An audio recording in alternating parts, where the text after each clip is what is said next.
Yan mga kababayan, punta tayo sa Pagpalug. Hindi tayo nag-i-edit ng ating mga video para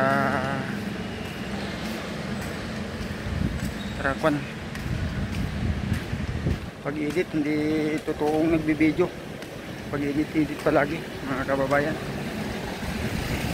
Wala hindi naka-edit. Nandito tayo sa labas. Yan mga kababayan, hindi tayo mag-edit ng video natin para totoo tayo nagbablog. Pag edit hindi tayo totoo nagbablog. Maraming salamat mga kababayan. Next lang video, sinabi ko lang na hindi tayo nag-edit. Maraming salamat mga kababayan.